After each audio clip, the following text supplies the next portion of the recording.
È stato malato da tempo ed è morto a Palermo all'età di 79 anni il medico ematologo Lillo Ciaccio, fondatore della Banca del Cordone Ombelicale di Sciacca. Ciaccio ha sostenuto un calvario giudiziario. Per 8 anni si è difeso in tribunale dalle infamanti accuse di scorrette procedure di conservazione dei cordoni ombelicali, danno all'erario, truffa e turbativa d'asta. Quando è stato assolto con sentenza definitiva, Ciaccio ha lavorato ancora come volontario alla Banca del Cordone Ombelicale già sotto sequestro nel 2007 e da cui fu licenziato dall'azienda ospedaliera di Sciacca. I processi a carico di Lillo Ciaccio si sono conclusi tutti con sentenze di non colpevolezza, con formule di assoluzione piena e liberatoria.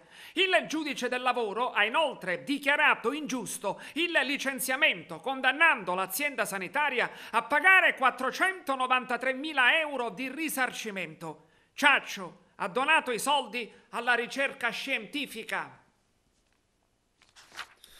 E Lillo Ciaccio è ricordato dal professor Enzo Di Natali, teologo in bioetica, al nostro microfono. Il professor Enzo Di Natali ha sempre apprezzato e sostenuto l'operato del medico ematologo Lillo Ciaccio. Lillo Ciaccio è stato grande in Sicilia e anche a livello internazionale perché ebbe una grande intuizione. Siamo alla fine degli anni 90 e lui costruisce, realizza la Banca del Cordone Ombelicale di Sciacca, perché questo cordone ombelicale veniva prima gettato via, lui si accorse invece che era ricchissimo di cellule staminali che potevano, e come poi si è rivelato, guarire le persone da tante patologie, soprattutto per quanto riguarda la leucemia.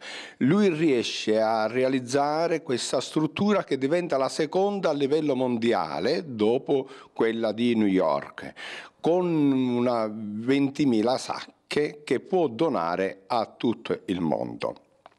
Lillo Ciaccio, facendo la raccolta del cordone ombelicale in Sicilia, si accorge di qualcosa di nuovo, e cioè che la qualità del sangue è diversa tra la popolazione del messinese con quella agrigentino.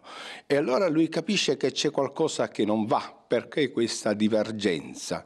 Inizia a fare degli studi accurati attraverso la collaborazione del RIS di Messina e si accorge che il terremoto del 1908 aveva modificato il DNA.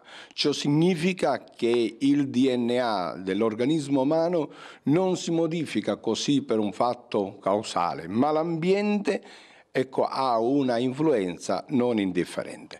Ricordare Lillo Ciaccio dunque significa ricordare un uomo di grande studio, di grande impegno.